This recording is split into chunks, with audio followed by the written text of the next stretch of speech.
धाकड़ खबर, बेखौफ जुबान, बेबाक अंदाज। YouTube पर सर्च करें धाकड़ खबर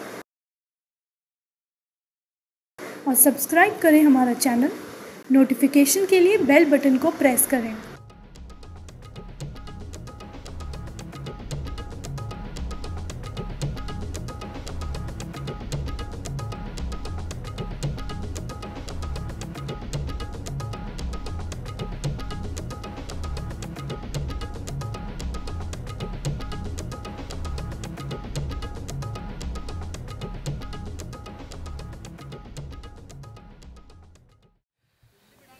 राष्ट्रीय राजधानी दिल्ली से करीब 50 किलोमीटर की दूरी तय कर हम पहुंचे हैं बागपत के बसोद गांव में। बसोद गांव का एक इतिहास रहा है।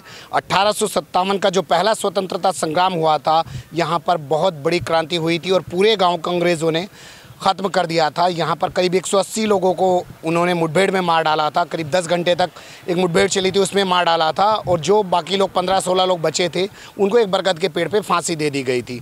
एक यहाँ पर तालाब है जिसमें कुछ लोगों ने छिपकर अपनी जान बचाने की कोशिश की थी, तो अंग्रेज़ों ने उनको वहीं मार दिया था। उसको खूनी तालाब कहा जाता है। इस गाँव का एक इतिहास आपको और बता दें, जो आज का माहौल पूरे देश का बना हुआ है। एक गंगा जमनी तहज़ीब जो है हमारी, उसको तोड़ने की कोशिश की जा रही है। यहाँ पर वो गंगा जमनी तहज़ीब आज भी मिलती है।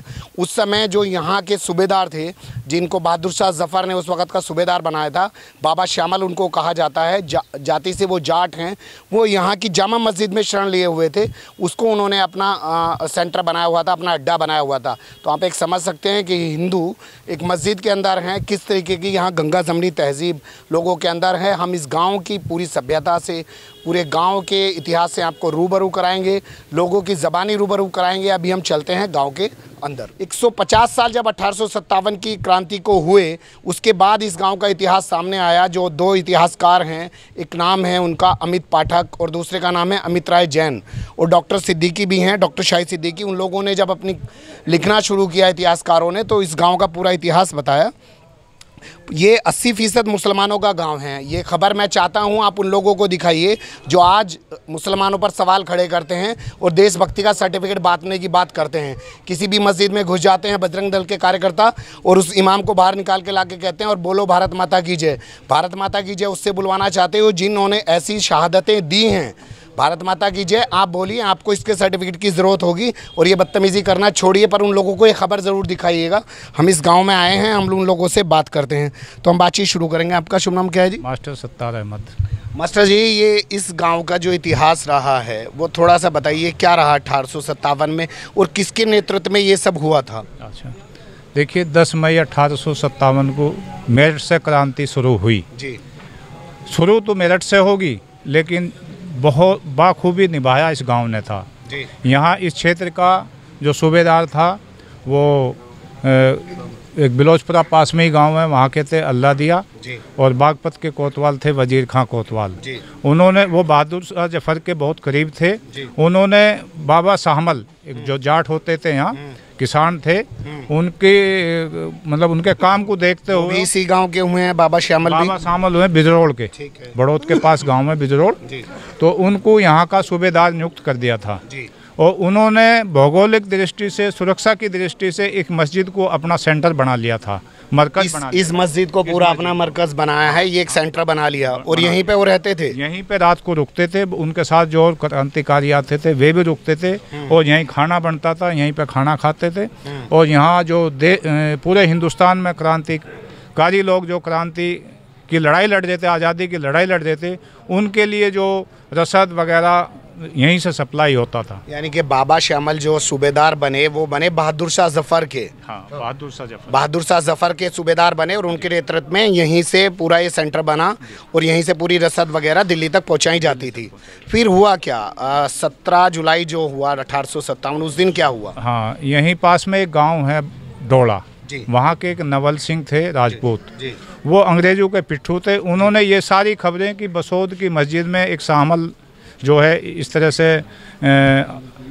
क्रांतिकारियों को मदद पहुंचा रहा है इस गांव के जरिए, और अंग्रेज़ों को ये खबर दे दी।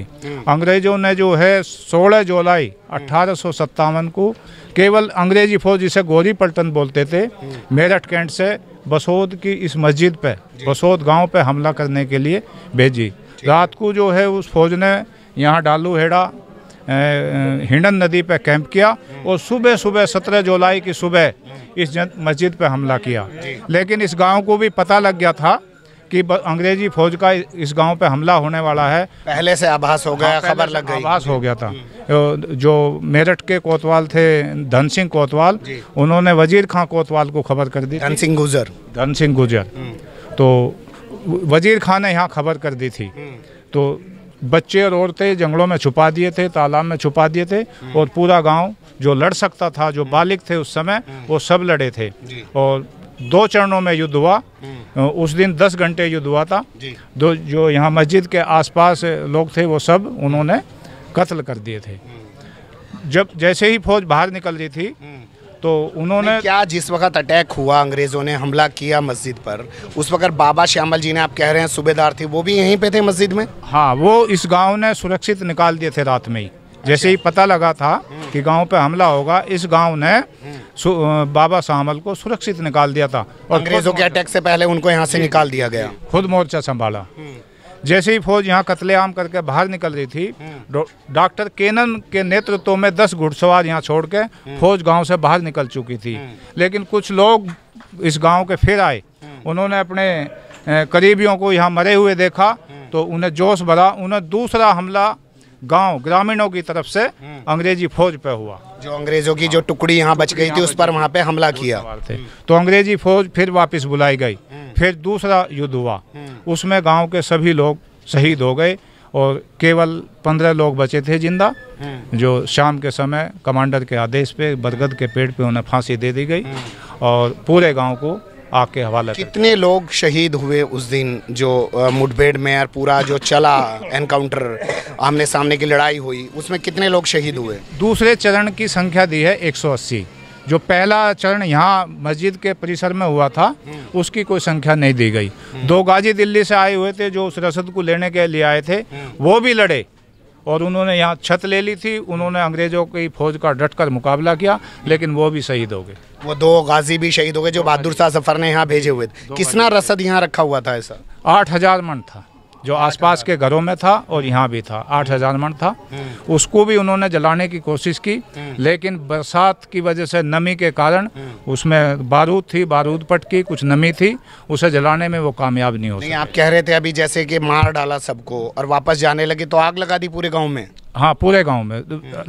लास्ट में आकर शाम को उन्होंने पूरे गांव को आग के हवाले कर दिया। वो पेड़ है जिसपे आप कह रहे हो 15-16 लोगों को फांसी दी गई है? हाँ, उसके दो वो हैं, 2 शाख बची हुई हैं अभी। तो वो पेड़ हम आपको दिखाएंगे, उस पेड़ पे भी जाके हम बात करेंगे लोगों से। वो पेड़ जो है जिसपे एक ही पेड़ पे 15-16 लोगों को फांसी दे दी गई। अब ये इतिहास जो था, ये आपको कब पता चला और कब ये सारी चीज़ें मंजर आम पे आई, अब ये थोड़ा सा बताइए। 25 दिसंबर 2007 को ये थोड़ा डिटेल में हमें यहाँ यानी कि जिस दिन 150वीं बरसी थी 1857 की, पहले स्वतंत्रता संग्राम की 150वीं बरसी थी 2007 में मनाई जा रही थी। 150वीं वर्षगांठ पे जो है शहीद नमन यात्रा निकली थी और उसमें इतिहासकार और कुछ क्रांतिकारी वंशज यहाँ आए थे और उन्होंने ये सारे गांव से दरियाफ्त करी और उसका मिलान किया इतिहास से। और 28 दिसंबर में फिर वो दोबारा आए और हमें वो इस क्रांति स्थल का एक पत्थर यहाँ दे गए, जो हमने क्रांति द्वार के पास उसको एक समारोह के रूप में वहाँ समारोह करके उसको स्थापित किया। तो उस 1857 की जो पहली क्रांति हुई है, तो उसको बताते हैं आपका बसोद गांव जो है महाक्रांति गांव है, ऐसा कुछ भी है? हाँ, पहले ये क्रांति ग्राम घोषित हुआ था। फिर बीजेपी सरकार ने 250 गांवों को क्रांति ग्राम घोषित करने की जिम्मेदारी शहजाद राय शोध संस्थान को सौंपी।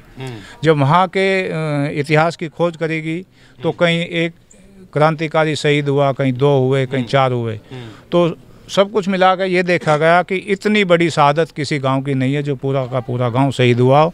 उसके बाद इसको 2016 में महाक्रांति ग्राम का प्रमाण पत्र हमें इतिहासकारों द्वारा दिया गया। मतलब मैं इसको ऐसे समझूं कि 2007 में जब आपका इतिहास सामने आया बसोद का, तो उसके बाद आसपास के बहुत सारे गांवों का भी इतिहास सामने आया और सभी लोग कहने लगे कि हमारा भी क्रांति गांव है। तो उसी में फिर पूरा अध्ययन के बाद इतिहासकारों ने बताया ये महाक्रांति गाँव है, क्योंकि पूरे गाँव को ही उजाड़ दिया गया था, और जगह पे कहीं एक जगह एक को मार दिया, दो को मार दिया, ऐसे कुछ कर दिया। जी जी, यही ना? इसी वजह से, क्योंकि इसका इतिहास बड़ा है, फिर इसको महाक्रांति गांव का नाम दिया गया। महाक्रांति गांव का नाम दिया गया। तो ये इतिहास है इस गांव का, और इस इतिहास को आइए जानिए। तो मैं एक चीज़ पे और बात करूंगा, आप पेशे से टीचर भी हैं, तो थोड़ा ये बताइए, कुछ किताबें भी लिखी गई हैं इसको लेके? हाँ। कुछ इतिहासकारों ने लिखा है? इतिहासकारों ने लिखा है। थोड़ा नाम और किताबों के नाम बताइए। किताबों का नाम है, सबसे पहले आई थी 1857 लिविंग हिस्ट्री, जो डॉक्टर अमित पाठक द्वारा लिखी गई जी। और दूसरी किताब आई वो जंग आज़ादी के सरखेल, जंग आज़ादी के सरखेल। और तीसरी किताब है जो एक किसने लिखी है, जंग आज़ादी के सरखेल? डॉक्टर शाहिद सिद्दीकी ने। और दूसरी किताब लिखी वो शहादत के कुछ गांव, उसमें लिखी ए.के. गांधी ने। ए.के. गांधी जी ने जी। ये 3 किताबें लिखी हैं और तीनों में आपके गांव का जिक्र है। चौथी किताब और लिखी गई है जो मुझे अभी उसके नाम का पता नहीं है, क्या है, मिली नहीं है मुझे। हाँ जी जी। तो ये इतिहास इस गांव का रहा है। आप समझ सकते हैं कि पूरा गांव ही अंग्रेज़ों ने बर्बाद कर दिया है। लेकिन होता क्या है कि गांव के जो अनपढ़ लोग हैं, आज भी ज़्यादातर हैं, नहीं जान पाते। हर कोई आदमी इतिहास को नहीं जान पाता है, लेकिन आज की जो युवा पीढ़ी है उसको ज़रूर पढ़ना चाहिए, जानना चाहिए, समझना चाहिए। अब उसके बाद क्या हुआ, 2007 में जब आपका सब कुछ पता चल गया और इतिहास की किताबों में दर्ज हो गया, तो मैं जानना चाहता हूँ उसके बाद, जैसे क्रांति द्वार आपका बाहर बना हुआ है, तो वो उसके बाद बना? हाँ, ये उसके बाद उसका ऐलान किया गया। यहाँ के जब माननीय विधायक थे, मंत्री जी थे नवाब कोकब हमीद, उन्होंने ऐलान किया और उन्होंने क्या कि इतनी बड़ी कुर्बानी इस गांव ने दी है, तो मैं यहाँ क्रांति द्वार का एक स्थापित करूँगा। तो उनकी अगुवाई में निर्माण हुआ था इसका क्रांति द्वार। उसके बाद कुछ ऐसा हुआ हो जो गांव में नया होने लगा, वहाँ आप कोई इवेंट करने लगे हों, कोई शहादत दिवस मनाने लगे हों, कुछ करते हैं ऐसा? नहीं, शहादत दिवस हर वर्ष जो है 17 जुलाई को मनाते हैं हम लोग। अच्छा। तो जो हमारे बच्चे हैं तो उनको इनाम वगैरह हमारे 2007 के बाद से ही मना रहे हैं। 2007 के बाद से लगातार ये हम शहादत दिवस मना रहे हैं, और अब की बार ये अभी 17 जुलाई में 160वां शहादत दिवस हम मनाने जा रहे हैं। तो हमारे जो बच्चे हैं, जो होनहार हैं, जो इस देश का आने वाले कल हैं, उनको हम यहाँ लोग सम्मानित करते हैं। जो बुज़ुर्ग हैं, जो रिटायर हो चुके हैं, किसी उस पद पर तैनात थे, तो उन्हें हम उनकी हौसला अफजाई के लिए उन्हें सम्मानित करते हैं। तो इस तरीके का कार्यक्रम होता है। तो इसमें लोग आमंत्रित करते हैं और बड़े बड़े लोग इसमें आते भी हैं। और बड़े लोगों ने इससे पहले जो 2010 में चौधरी चरण सिंह विश्वविद्यालय ने जो है यहाँ के इतिहास से मुतासिर होने के बाद यहाँ के गांव को कहा कि वहाँ के बच्चों को हम फ्री कोर्सेज में जो है MBA, BCA, BTech वगैरह में कोर्स में ये फ्री छूट देंगे। तो उसके बाद उन्होंने ऐलान तो किया और हमें सम्मानित भी किया और बड़ी वाहवाही हुई इसके बारे में, लेकिन मेरा ख्याल है उन्होंने लागू नहीं किया। तो ये बड़ी अच्छी, मतलब बोल दिया गया लेकिन हुआ नहीं। हर साल वैसे मनता है, आते हैं सब लोग मनाने? हाँ, आते हैं। आप लोग सब मनाते हो? सब मनाते हैं। सब लोग मनाते हो? सब मनाओ। अच्छा, पूरा गांव शामिल होता है उसमें? 36 बिरादरी के लोग सब शरीक। तो ये किस जो जाति का गांव हुआ, जो मुस्लिम जाति, कौन सी जाति है? मुस्लिम त्यागी हैं ज़्यादा इसमें। इतिहास के पन्नों में जब इस गांव का स्वर्णिम इतिहास नज़र आया, दिखाई दिया और इतिहासकारों ने खंगाला, तो उसके बाद इस गांव को शासन प्रशासन से क्या मिला, क्या नहीं मिला, ग्रामीणों की क्या उम्मीदें थी? जो इतनी बड़ी कुर्बानी ये गांव दे रहा है, जो पहला स्वतंत्रता संग्राम हुआ है उसमें इतनी बड़ी कुर्बानी दे रहा है, उस गांव को क्या मिला? इस मसले पे बात करने से पहले मैं एक बात करना चाहता हूँ। बागपत के लंबे अरसे तक विधायक रहे हैं कोकब हमीद, उनके फादर जो हैं शौकत हमीद, वो भी रहे हैं। एक मसला उनके साथ जुड़ता था, बाबा श्यामल एक नाम जब इन्होंने बताया कि सूबेदार जो हैं उनके नेतृत्व में यहाँ पे लड़ाई लड़ी गई। कहा जाता था कि ये नवाब फैमिली जो है बागपत में, शौकत हमीद फैमिली जो है, उसने इन क्रांतिकारी जो है बाबा श्यामल का कत्ल कर दिया था, उनकी गर्दन उतार के अंग्रेज़ों को दे दी थी। उसकी एवज़ में जो है उनको नवाबियत मिली थी। मास्टर जी, थोड़ा इस पर कुछ रोशनी डालिए। क्या इसमें कुछ सच्चाई है या ये ऐसी धारणा थी, लोगों ने बना दी? क्या था ये? देखिए, ऐसी कोई धारणा नहीं, ये राजनीतिक मामला था। हाँ। एक आचार्य दीपंकर थे जो नवाब कोकब हमीद के जो वालिद साहब के सामने चुनाव लड़े थे, तो उन्होंने थोड़ा सा एक किताब लिख दी थी और उन्होंने ये लिख दिया था कि इनके जो दादा थे उस समय जो तहसीलदार थे करम अली, उन्होंने बाबा शाहमल की गर्दन उतारी थी। लेकिन ऐसा नहीं है। इतिहास जो है, इतिहास में ये है कि ए टोनो की नाम का अंग्रेज था जिसने उनकी गर्दन उतारी थी। वो इतिहास गवाह है, किताबों में दर्ज तो है। ये चीज़ 2007 में जब वो किताबें सामने आई उसके बाद क्लियर हुई होंगी। नहीं पहले तो लोगों में धारणा जो है वो अपना मानते होंगे लोग ऐसे ही। पहले यही धारणा थी, लेकिन जब अब रिटिन में सब कुछ है, सारी किताबों में है, इतिहास में है, तो एटोनो की नाम का अंग्रेज था जिसने गर्दन उतारी थी। तो ऐसे तथाकथित इतिहासकारों को भी सोचिए जो आजकल नेहरू को नेहरू के दादा का ग्यासुद्दीन नाम बता देते हैं और कहते हैं पंडित जवाहरलाल नेहरू एक मुसलमान थे, उनके दादा मुसलमान थे, बाद में वो जाके पंडित हो गए, पता नहीं कैसे हो गए। तो हो सकता है ऐसे ही इतिहासकारों ने, जो खासकर एक मुसलमानों को आजकल बदनाम करने के लिए किया जा रहा है, उसको लेके उन लोगों ने ऐसी धारणा बना दी होगी कि ये एक उच्च फैमिली है, एक बड़ी फैमिली है बागपत के अंदर, इसको बदनाम करने के लिए ऐसी धारणा बना दीजिए कि इन्होंने तो अंग्रेज़ों के साथ मिलकर क्रांतिकारियों की हत्या करवा रखी है, कर रखी है। अब इसके अलावा हम बात करते हैं गांव को क्या मिला। अब आपके गांव को जब इतनी बड़ी उपलब्धि सामने आई इतिहास के पन्नों में, तो शासन प्रशासन से कभी कुछ मिला भी कि अभी भी बस ऐसे ही है सब कुछ? देखो, हम लड़ाई तो लड़ रहे हैं ये, लेकिन जो कुछ हमें मिल रहा है, अभी हमारा पीएससी होने जा रहा, मानक के अनुरूप होने जा रहा, राज्य के हाई स्कूल मिला, वो भी मानक के अनुरूप। तो आबादी आपकी इतनी हो गई होगी, दे रहे होंगे, एक्स्ट्रा क्या दिया? मतलब जब इतना महाक्रांति गाँव है तो उसको क्या मिला? इसके लिए स्पेशल में हमें कुछ नहीं दिया गया आज तक। एक बार जो है बताया खुर्शीद आलम ने, वो 2010 में यहाँ के बच्चों की हायर एजुकेशन में सीसीएस यूनिवर्सिटी से फीस माफ़ हुई थी। वो बाकायदा कानून पास हुआ था वहाँ इसी की मीटिंग में, लेकिन उसे लागू नहीं करा गया।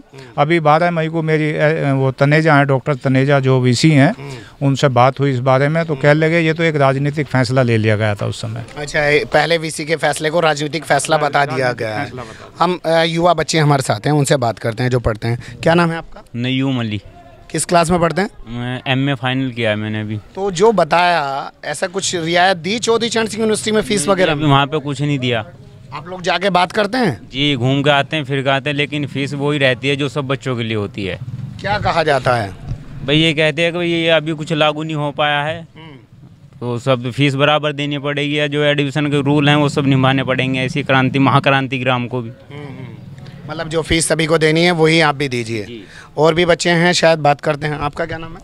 मोहम्मद तस्लीम अहमद। अच्छा, किस क्लास में पढ़ें? मैं मेडिकल डॉक्टरी में कर रहा हूँ। अच्छा जी। ये भी चौधरी चरण सिंह यूनिवर्सिटी से कर रहे हैं? नहीं सर, वैसे ही किया है, अभी मैंने डिप्लोमा सर्टिफिकेट किया है।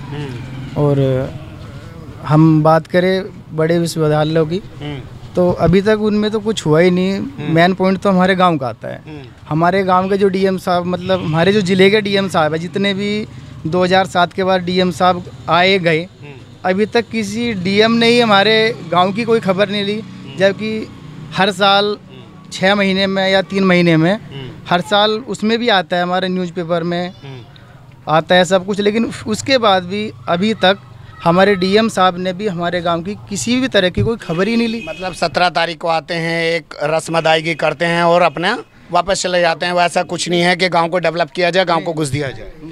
आज डीएम साहब आज तक आए नहीं, अभी तक कभी भी नहीं आए। 17 जुलाई। देखिए, इतनी बड़ी क्रांतिकारी गांव में, महाक्रांतिकारी गांव जिसे कहा गया है, बागपत के डीएम यहाँ से 5-7 किलोमीटर, कितना दूर होगा बागपत? यहाँ से 11 किलोमीटर के डिस्टेंस पे बैठे हैं, लेकिन उन्हें आने की फुर्सत नहीं है। सब लोग एसी के कमरे में बैठे होते हैं। यहाँ पर एक पहलू ये भी हो सकता है कि मुसलमानों का गाँव है, वहाँ जाकर ये सब करना, उनके गाँव को बढ़ाना। आजकल मामला कुछ और चल रहा है ना देश में, तो उस तरीके की भी एक मानसिकता होती है लोगों की। अब हम बात करते हैं कि बुज़ुर्ग भी हमारे साथ हैं गांव के। गांव की क्या स्थिति है, कैसी सड़कें हैं, कुछ है यहाँ? रास्ते वास्ते कैसे हैं आपके गांव के? रास्ता बिल्कुल बेहाल है जी, कोई निकलने चलने के काबिल नहीं है, बल्कि बसें भी नहीं है ऐसी जो बाहर बच्चे जाते हैं। जैसे ये बच्चे हैं, कहीं पढ़ने भेजते होंगे, तो कहाँ जाते हैं पढ़ने के लिए? वो टटीरी मंडी या बागपत, वो भी पैदल से, कोई साइकिल से, कोई धक्का मुक्की मार से।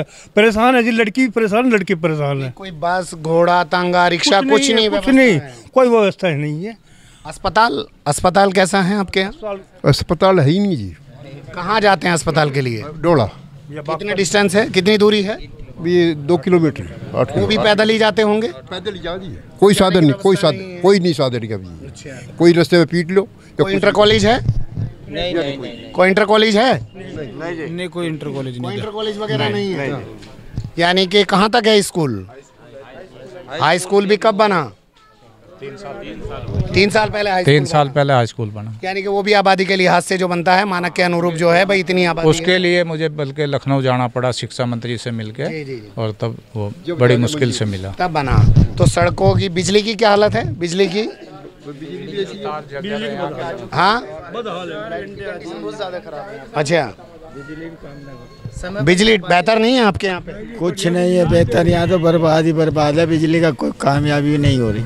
4 घंटे आ गई, कभी 1 घंटा आ गई, कभी 10 मिनट आ गई, बेमार। तो जब से योगी जी आए वो तो कह रहे हैं कि गांव में भी 18 घंटे बिजली दे रहे हैं। कोई नहीं दे रहा, 2 घंटे 1 घंटा तो आती नहीं जम के, सारी बिजली करे। कोई बेमार आदमियों को पंखे के हाथों से पंखा करना पड़ता है, बेमार आदमियों को पंखे। तार भी काफी जर्जर हो रहे हैं, जो लाइन के तार हैं। तार जर्जर अलग मसला है, लाइट आती है कि नहीं आती है बताइए?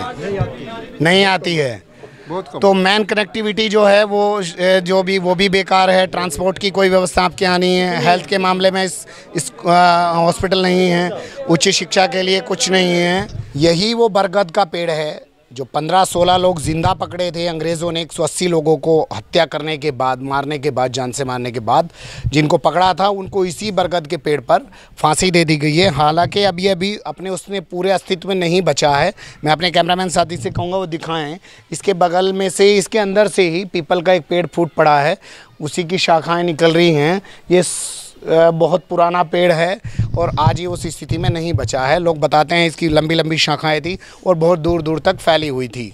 अब ये घर के अंदर आ चुका है, उनकी प्रॉपर्टी है, वो लोग इसमें रहते हैं। मैंने खैर उनसे कहा कि भाई आप इसकी चारों तरफ एक चौतरा टाइप का बना दीजिए, चबूतरा, और उस पर कुछ पत्थर वगैरह लगा के लिख दीजिए। पड़े ही आपके घर में हो, लेकिन एक हिस्टोरिकल चीज़, एक ऐतिहासिक चीज़ आपके घर के आंगन में तो खड़ी रहेगी ना। हम और लोगों से बात करते हैं। एक जगह और बताई है, आप बता रहे थे, जिक्र कर रहे थे, कोई खूनी तालाब है, वो क्या है?